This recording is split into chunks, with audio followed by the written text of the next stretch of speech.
نیکی د انسان بربادي والعیاذ بالله. دا ډیر د یری حدیث دی، تاسو بار بار مخکې موریدلې دی، د سنن ابن ماجه د ثوبان رضی الله عنه روایت دی. خاص کر هغه کسان چې هغه په ځان لږه کې ګناه کوي، د ذنوب الخلوات چې کوم دی دا د ځان له مجلس ګناه چې تاسو رسوک نشته او ځان لږه کې او به ته شیطان د رازړور کې چې مړه د تخصوص نشته دی، دا انسان ډیر هلاکوي. دیو جنا کوم انسان چې د خلواتو د ځان له مجلسونو د ګنا نه بچ دی اوچتو مراتب ته رسیږي، دعای قبليږي، زړه کې نورانیت راځي، اعمال قبليږي. غټ کمال دا دی چې په ځان لږه کې د ګنا نه دي ځان وساتلو، اعمال به قبليږي. او چې په ځان لږه کې په ګنا باندې نیغ ورتللی او د الله نه دی حیا نه کول، نعوذ بالله، اعمال به برباد شي. دا غټ نحوست دی. رسول الله صلی الله علیه وسلم دا خبره ذکر کړې او ثوبان رضی الله عنه فرمایل دا الله نبی مونږ ته یو ځلی دا خبره ذکر کړې، فرمایل لا اعلمن اقواما، زه داسې کسان پیژنم من امتی، زما د امت دي، مؤمنان دي، او یاتون یوم القیامه، د قیامت په ورځ به دا را رواني او ځان سره راوړي بحسنات امثال جبال تهامه، د تهامې د غر عمر غټ غټ اعمال او نیکی به ځان سره راوړي. ناشنا خبره دا ده، د الله نبی فرمایي زما امت دی او د قیامت په ورځ به په حسنات او په نیکو را رواني، چې دای ذکر دی، دای تلاوت دی، دای د جمع منځونه دي، دای عمرې دي، دای حج دی، دای زکات صدقه ذکرونه دي، داس اعمال کړي او داسې اعمال یې نه دي کړي چې واړه واړه د تهامې د غر عمر غټ غټ اعمال یې کړي دي. او بل روایت کې سره الله دام راځي چې داسې اعمال چې بیضاء تک سپین سپین اعمال دي، سپین اعمال کې اشاره اخلاص ته ده، ښه اخلاص سره اعمال کړي دي او اخلاص سره عمل خو قبليږي.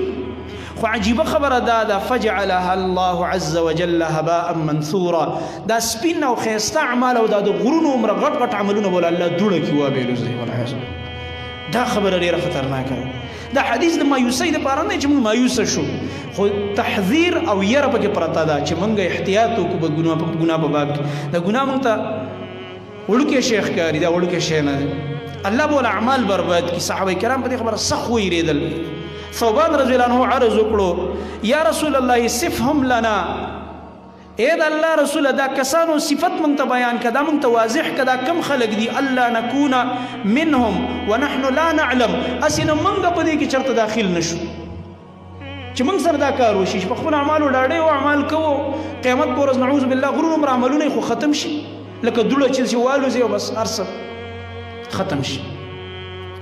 اې د الله رسول مونږ ته دا کسان بیان کا دې لپاره چې مونږ ته ځان وساتو چرته په دوی کې مونږ حساب نشو. رسول الله صلی الله علیه وسلم فرمایل اما انهم اخوانکم ومن جلدتکم، دا کسان چې کوم دي دا ستاسو ورونه دي مسلمانان او ستاسو د قومونو د نسبونو نه دي، ستاسو ملګری دي. او بیا او فرمایل دا هغه خلق دي ويأخذون من الليل كما تأخذون، ناشنا خبره د شپې تهجد گزار دي. عجیبه خبره بګی دا د شپې داسې عبادت کې لکه تاسو چې کوئ، د شپې تهجد هم د ځان سره راوړی دي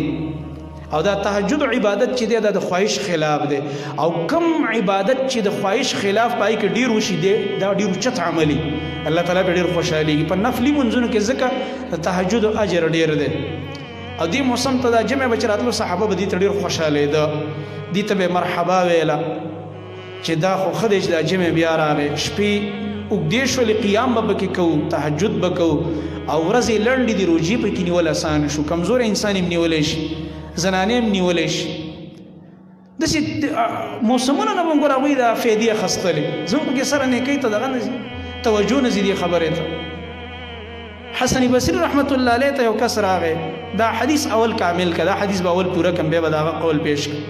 نبی صلی الله علیه وسلم فرمایل دا هغه خلق دی چې ستاسو ورونه دي مسلمانان دي، نیک اعمال کړي تر دې پورې چې تهجد کوي د شپې، خو دا عمل په صبر باندې دا دونه غټ غټ عملونه هغه دا د ولکنهم اقوام اذا خلوا بمحارم الله انتهكوها. الله اکبر. دا هغه کسان دي چې کله د الله په حرامو کارونو په ګناه باندې دوی ځان لشوي، دی وخت خاصم څوک نه خبرو ډایرکټ په ورشي، بیا ته حرام نه ښکاري، ګناه ته ګناه نه ښکاري. دا هغه خلک دي چې په ځان له ځایونو کې په ګناهونو زړور شوي دي، د دوی به الله اعمال برباد کړي د قیامت په ورځ باندې، د دوړي په شان ته به والوځي والعیاذ بالله. دیو جن امام ابن تیمیه رحمت الله علیه ذکر دا خبره ذکر کړی و وای که انسان دا غواړي چې زما اخري خاتمه خسته شي او الله رب العالمین زما خاتمه مزیدار کړي وای دا دی راولګي خپل خلوات دی مزیدار کړي د خلکو په مخ کې واځي منې کېږي چې خلکو په مخ کې خسړې ځان نه جوړ کې متقی او پرهیزګار چې خسړې ما نه چې د خلکو په مخ کې څنګه یې چې په ځان لږه کې دینه زیات متقی په ځان لږه کې سړی د ګناه نه ځان وساتي